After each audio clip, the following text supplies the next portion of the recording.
Welcome to The Explainer. Today, we're diving into a genuinely fascinating but honestly highly controversial concept: the ultimate, self-sufficient economic fortress. Just imagine a nation that suddenly decides it absolutely doesn't need the rest of the world. No global trade, no foreign imports, no reliance on outside allies whatsoever. It produces its own food, its own energy, its own steel, and its own technology, all entirely within its own borders. Sounds like the absolute pinnacle of national sovereignty, right? But as we're about to discover, building an economic fortress almost always ends up creating an inescapable prison. We call this policy autarky, which actually comes from the ancient Greek word autarkeia, literally meaning self-sufficiency. But here is what you really need to understand right out of the gate. This is rarely, if ever, something a nation chooses during times of peaceful global prosperity. Instead, a country usually pursues autarky out of intense fear, severe geopolitical isolation, or just extreme nationalism.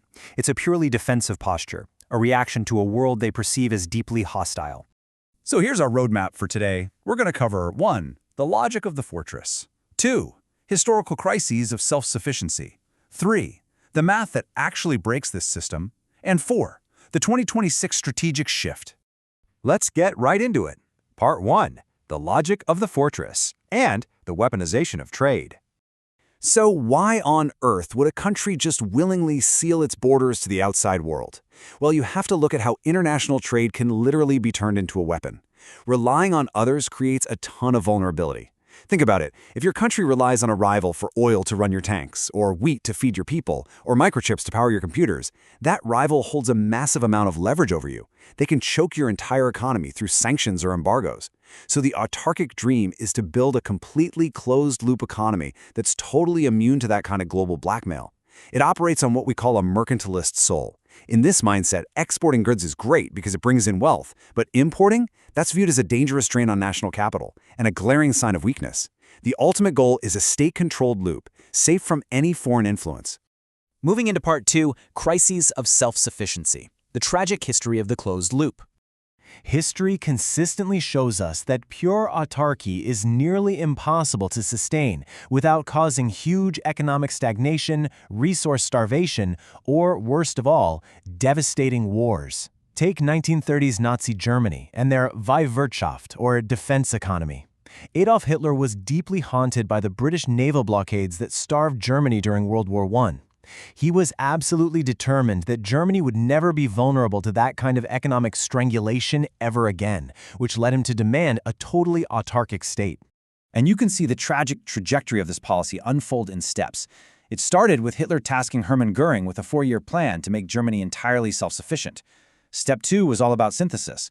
Because Germany naturally lacked resources like rubber and oil, their scientists were forced to engineer synthetic alternatives, like turning coal into an artificial rubber called Buna and synthesizing fuel.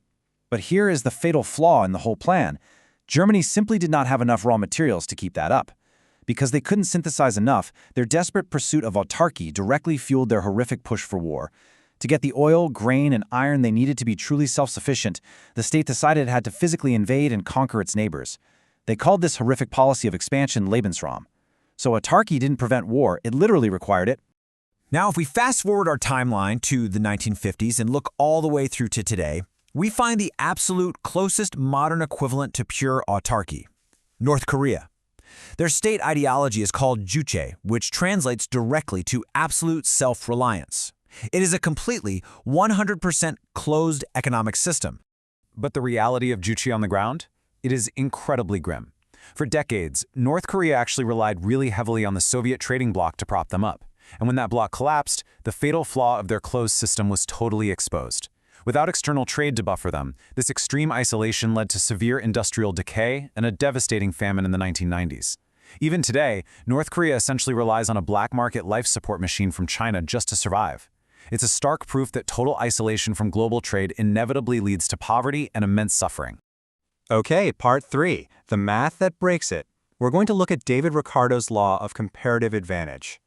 This is where the cold, hard math comes in, and it proves exactly why the fortress model always crumbles from within.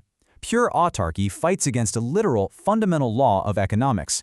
Just compare these two models. In a normal globalized system, country A is fantastic at making microchips, and country B has the perfect climate for growing wheat.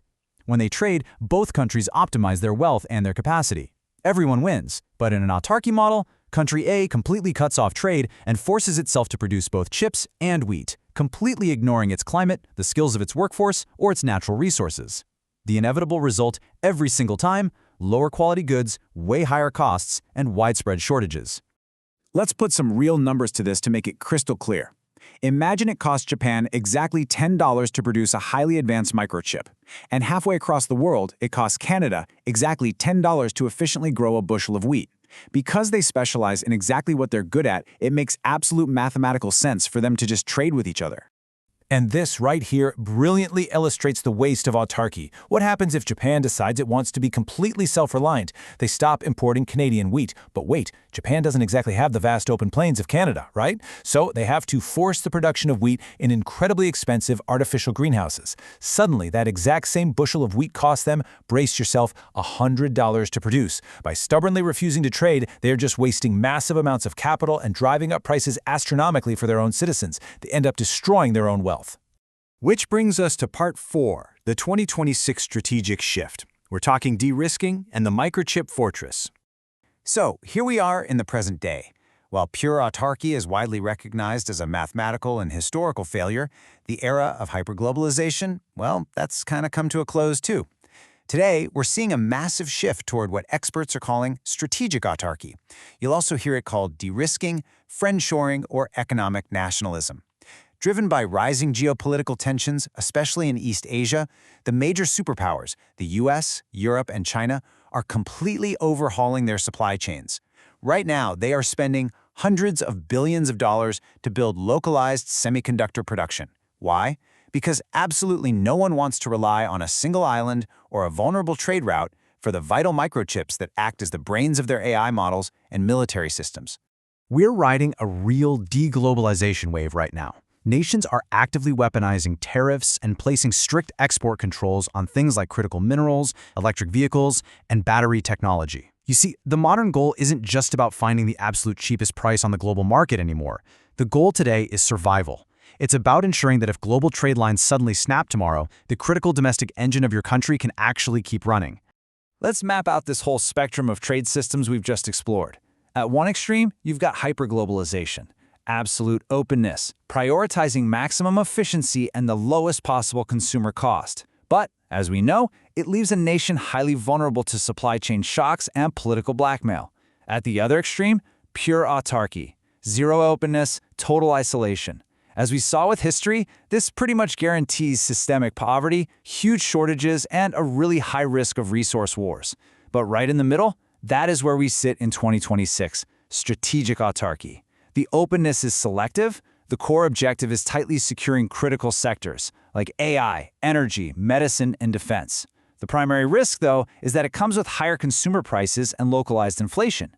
Because, let's face it, you are sacrificing some efficiency for that security. It is a calculated, albeit pricier, middle ground. So as we wrap up this explainer, I want to leave you with one huge question that literally every world leader is wrestling with today. Does true national resilience mean totally cutting yourself off from the world, chasing some impossible economic mirage? Or does it just mean securing your domestic core tightly enough so that absolutely no foreign power can ever turn off your lights with a single political decree? Pure autarky is a dangerous illusion for sure, but in a fractured world, strategic self-reliance might just be the only path forward.